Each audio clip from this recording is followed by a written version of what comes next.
So now I will be talking about, I think the biggest part of this video, which is some theories. So I am going to be talking about some theories that I have myself, and then also I'm going to talk about some specifically from the School Spirits Reddit page, which you should definitely check out if you haven't.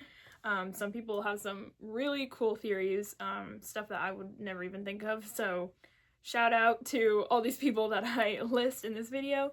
First, this person said, the Finnish song sang by the dying boy coming back in the sense of the lost ghost being Finnish-American was excellent foreshadowing, especially when we consider the history of the area the show is set, which was full of Nordic immigrants in the past. My guess is that the Finnish boy who was killed by the lightning strike was one of the first sacrifices to these Finnish ghosts. Perhaps he was a descendant of theirs as well. Ultimately, I feel to heal these ghosts, they will have to raise the church and let their story be known. They will be given the opportunity to pass on like other ghosts. However, their corrupted forms might mean they are too far gone. So I just thought this was very interesting, because obviously before this episode we kind of didn't really know what that song was that Ralph was singing, so now we know that it was a Finnish song, and so obviously that's just even more weird now because we're like, why was Ralph singing that? And I definitely agree that I think there's something happening with that Ralph was kind of almost taken in as a sacrifice type of thing. And yeah, maybe they even thought taking him would they could go into his body, or it could somehow get them out, but obviously probably didn't work. Or like they said, maybe he's even a descendant of them. And I thought it was also interesting that they're saying they would have to maybe they would have to demolish the whole church scar to be able to pass on. I thought that was kind of interesting. I never really thought of that as a possibility. I mean, I don't even know if those scar things can even be demolished. Because I mean, even in Mr. Martin's it's all on fire, but obviously it doesn't actually burn down. So I don't know, but I just thought all of that was very interesting. And then we see this person said, this person replied to that person saying, I think you're onto something. I've seen the theory that the Forgotten need other ghosts to take their place so they can be freed, so they're trying to recreate actions to match their own demise, hence why both their disaster and the bus crash resulted in 9 deaths that one got ruined as the last person didn't die on campus and the driver survived. So that's also really interesting, because I think I talk about it a little bit more later, but yeah, people have been pointing out that 8 children died in both the church and the bus crash, and we still don't know why the hands always come up and grab someone and then cause something to happen. So I do feel like these Forgotten people are trying to make something happen that is able to free them, but obviously it's not really working. Someone said, if a ghost takes an item into their scar and comes back out with it, does that mean if Wally takes Simon directly into his scar and comes back out with him, would Simon be stuck? So someone said, I think that's the whole reason Simon is there. He went into the scar, now he's stuck, just like the flower and Janet's pottery. I definitely think that's a really good theory, because that's something I didn't even think about at first, was oh yeah, if that's the whole rule of keeping things from resetting is you bring it into the scar, then maybe it also works with people, and that's why Simon is still kind of in the ghost world, because he went into a scar. But obviously I still don't know, because I still feel maybe there's something deeper about it, and there's something specific about him, why he's specifically getting stuck there, but that could be part of it. And then someone said, because I talked about this earlier, that when Maddie had the vision outside of the school and she cut her hand with the doll, and someone said, I think her hand got cut in the same place Simon cut his. I think it's a stretch, but maybe it's a hint to her being his key into his scar. I 1000% believe Maddie is going to be Simon's key, but I'm not sure how the hallucinations and house tie into everything yet. So I thought that was really interesting too, that maybe there's some kind of hint of Maddie and Simon being kind of connected in some way, in a supernatural way, because obviously it's been a thing that we've seen since literally season 1, is why could Simon even see Maddie? We know she wasn't fully dead, but no one else could see her, and there's just been all these weird parallels between them. And then like even in the 5th episode, then like Maddie, you know, is seeing all these visions of like Simon and stuff. So yeah, I don't know. So that would be really interesting if there's something having to do with like they're almost kind of like connected in some way, and yeah, like maybe she's even like his key or something like that. That would be really cool. And I feel like that would also just like be a really cool like kind of metaphor for like close friendships and like how they could like literally be the thing that like they need like to save each other kind of. And then someone said something about, and excuse me if I say this wrong because I do not know how to speak Finnish, but they say look up Naki. I firmly believe Ralph was pulled under by one, the same one that grabs at them in the church. I thought maybe Siren, but Naki also lured with song. Ralph knew a song. They pointed it out. It has to be important. And someone said, interesting. I should have looked it up sooner. They can also drown people directly by dragging them underwater. Most of the folklore also mentions their need for a constant water source or else they grow despondent, which is pretty on theme for this show, but this also means the water must hold energy, at least in school spirits context. So that's all really cool. I just find it so cool how like all these people now are like bringing up different like Finnish like mythology and stuff. And that's very interesting that there does seem to be this like thing in Finnish mythology that there's like a creature called the Naki that are kind of like sirens that like can lure people like underwater, kind of like how there's like the water hands, you know, like in the church.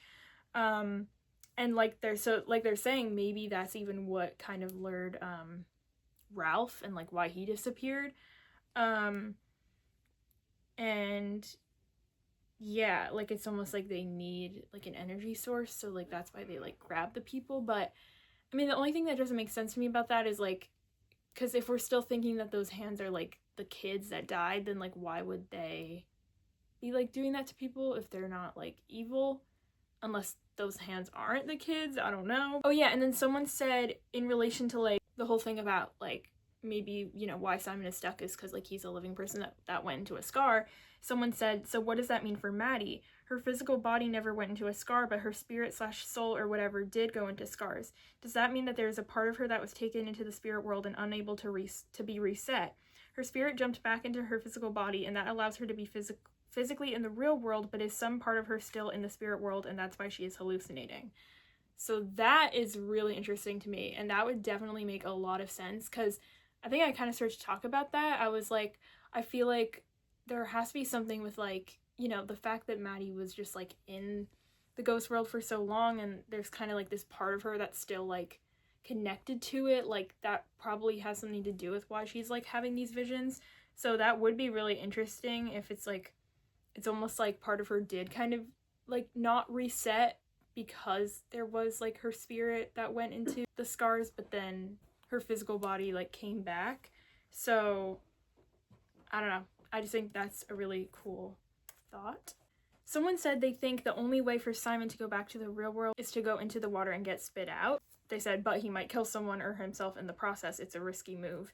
So yeah, that's another theory, like maybe how he needs to get out is actually by going into the water, which is like what he's been kind of like avoiding. Someone said maybe the hands are looking for someone alive, which is why Mr. Martin and Wally got sent back rather than staying down there. Maybe if Simon touches the water, he'd get pulled down and wouldn't be released because they're reaching for new souls. So that would be very interesting, like the fact that they're saying like Mr. Martin and Wally just got like kicked out of the water, maybe because of the fact that they weren't living, but like maybe that even has to do with like why Simon's been like pulled into this world is because he is living, and these spirits or whatever like need someone living to get out or something. So a lot of people have like mentioned over the years that like we basically know most of the ghost last names except for Charlie. But then apparently Nick Pugliese, who plays Charlie, in one of his like live streams when they were filming season 3, he said, I can't tell you his last name, it's important for season 3. So I'm not 100% sure if that's true, but I've seen like multiple people say it, so I think that is. But so that would be very cool to see, and that's leading a lot of people to other theories, which I will get into pretty soon. Someone said, what if Everett's friend as a kid accidentally went through a scar like Simon and and got taken by the Forgotten, because last episode he said he had disappeared and was never found. So obviously that's another thing people have been saying is, like, I know some people just say maybe he was just, like, taken by someone. Then other people say, what if he actually, like, went into a scar somehow?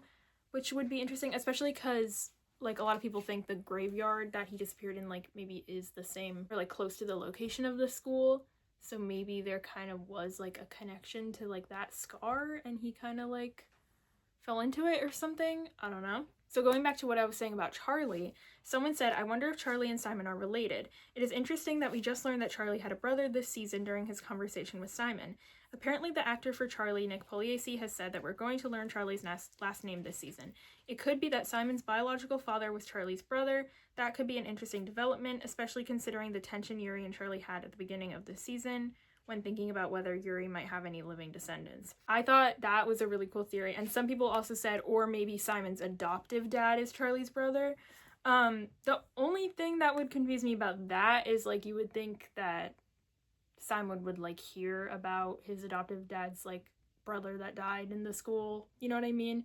So that's kind of why I think maybe Charlie's brother wouldn't be his adoptive dad, but maybe his actual biological dad, because he doesn't seem to, like, have, well, obviously his mom passed away, but, like, we don't hear, like, he doesn't seem to have contact with his biological dad, so that would make more sense if he, like, didn't know, you know, like, about Charlie. That would make a lot of sense, like, because obviously Nick said, like, there's something about Charlie's last name that's, like, revealed, and I can't really think, like, what else it would have to do with other than obviously, like, him being kind of, like, related in some way to someone or something. And obviously now we're learning about, like, Simon and, like, his background and everything. And, like, he even brought up his brother, which I feel like a lot of things in this show aren't just, like, brought up for no reason. Like, they end up coming back. So I feel like that could be, like, why they brought up his brother. Someone said, my theory is that Simon's mom was holding the rosary beads, or maybe even the nurse that helped deliver him had them wrapped around her hands or something, to where the rosary touched Simon during his near-death experience of, like, when his mom died in childbirth. If his mom passed during childbirth, that means he was also very close to death, if not dead for a short period of time before being resuscitated by doctors. Now keep that in mind when you think of everyone else's key. They all had their thing near them or on their person when they passed, or in the case of Maddie and her necklace, when they were near death. So my assumption is that Simon will need his rosary beads to exit the other side. He'll have to exit his scar with his rosary in his hands, because that is what he had near him during his near-death experience. That is the thing that ties him to the other side. You know, one person had the theory about, like, Maddie being Simon's key. Now this person has the theory about the rosary beads being the key. So I think all of that would be really cool. And obviously, like, we saw, even though Maddie wasn't, like, really dead, she still had a scar, which obviously I know it might be kind of different in this case because Simon's, like, completely living. But I don't know, something is telling me that he is gonna have a scar, so it will be really cool to see what the key will be, and I wouldn't be shocked if it is the rosary beads. But I also think, like, I didn't even think about that. Like, maybe we're finally learning, like, why Simon seems to have this, like, connection to the supernatural, like, why he could see Maddie, and then, like, why this is all happening, because actually I think that's something I even kind of theorized in my season 3 theories video. I said maybe why Simon could see Maddie was because he's, like, had a near-death experience, and now this is the first time in this season that we're learning that technically he did, because his mom died in childbirth with him, and that could have caused him to, like, have a near-death experience too. So that could be the reason that he seems to have this, like, connection to the supernatural. The rosary beads could have been, like, with him or, like, near him, and that seems to be, like, you know, whatever someone's key is like something that they had near them, or, like, that they were holding when they died. So I just thought that's a really cool theory. And then that actually just made me, like, think something right now, which is that almost makes me wonder if Xavier could also possibly have a scar in the hospital, because yeah, he was only dead for, like, I don't know, like, a couple minutes, but like I said, like, Maddie was kind of in the ghost world, and then she had a scar, even though she wasn't, like, fully dead. But also, when you think about it, Xavier was actually more dead than Maddie was, because he actually was dead for a few minutes, whereas, like, she was never actually dead. So, like, if she could have a scar, I feel like he definitely could, even though he was only dead for, like, a few minutes. So that would be really interesting to see, too. And obviously, I kind of have, like, no clue what his key would be because, like, I don't know what he had around him that it could be, but that would be really interesting. I mean, I don't even know if we could get into all that because I feel like there's so much else happening, but maybe that's something they could explore in the future. And that could definitely obviously really expand on, like, Xavier as a character. And then someone said their theory is that each of the forgotten scars slowly merge together into one giant pit of despair/energy/trauma that becomes powerful enough to thin the veil between the living world and the dead. That's why falling through the well allowed them to be seen by the living, which led to further traumatic events like the bus crash. The forgotten scars merging also explains why the pit is accessed through Mr. Martin's scar. He's become dangerously close to forgetting all his memories and thus becoming forgotten. As a result, his scar is connecting with and being consumed by the pit. His current storyline is leading him to reconnect with his past trauma. The hospital probably has a similar phenomenon going on because it's witnessed so much death, and the hospital's version of the pit is probably accessed through the nurse's scar. Whoa. That is a lot. And yeah, I think that's really interesting to think because the nurse is probably the first ghost in the hospital, and then Mr. Martin was the first ghost in the school. So that would definitely make sense if, like, that's kind of why the Forgotten's, like, scar is kind of, like, connected to Mr. Martin's scar. Because, yeah, also, like they said, like, he's the most close, I guess, to being, like, forgotten. Like, he's literally starting to lose all his memories and, like, can't remember his mom's face. And, you know, because obviously he's been dead the longest. I think that would be really interesting if it's, like, that's why, like, it's able to thin the veil for a little bit when someone falls in there because, like, when you think about it, like, the Forgotten's trauma is, like, even more deep than, like, the regular ghosts because they're, like, actually trapped and, like, they've been there for, like, a really long time. So maybe it literally, like, all cultivates into something so big that that's why it, like, thins the veil a little bit. So that's a really cool theory. Someone actually brought up that Van Huyt is actually a Dutch last name, not Finnish. So that's why, like, some people are kind of thinking that, like, White Eyes isn't Van Huyt, because if White Eyes was the one that wrote the, like, message on the wall to Simon of, like, do you know who I am, that was written in Finnish, which if Van Huyt was Dutch and maybe not Finnish, then he wouldn't write in Finnish, so maybe White Eyes isn't Van Huyt and isn't who they think he is, and then, so I don't know, that's kind of a big theory I have right now is, like, I'm kind of thinking either White Eyes isn't Van Huyt, or Van Huyt, like, isn't who everyone thinks he is, and, like, there's more to the story, because, I don't know, just the fact that they keep, like, saying, like, Van Huyt is this terrible person, and, like, all this stuff, like, I don't know, it kind of just, like, makes me think that the opposite is true, or, like, or not necessarily the opposite, like, maybe he wasn't a great person, but, like, he's not, but, like, there's more to the story, because, I don't know, like, it kind of reminds me of, like, in season 2, when they would always be, like, they would almost kind of try to make you think at times that, like, Janet was, like, kind of evil or something, and then, like, it obviously turned out to be not true. Like, I feel like sometimes they lead you down, like, one road to, like, distract you from, like, the truth, so I feel like that could almost be, like, this here. Like, I feel like it's almost, like, being too shoved in our face right now, like, Van Huyt was terrible, he was the one that killed them, so it's, like, actually making me think the opposite, that, like, he wasn't the one that killed them and stuff.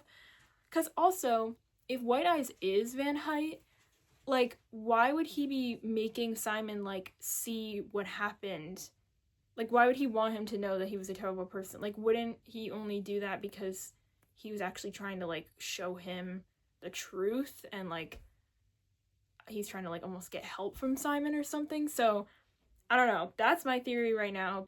But yeah, so I know that was a lot with the theories, but obviously there's so much going on right now in this show, so, but everyone that I talked about their theories, like, wow. Like, I'm just in awe because those were all really great. So that's it for this video. Thank you so much for watching. I know, very long-winded. There was just so much I had to catch up on and so much information happening in this season. I cannot wait for the next episode, and please leave down all of your thoughts. theories, opinions on what I talked about and everything in the comments. I would love to talk to you guys. And yeah, I'll see you next to talk about episode 6. Bye!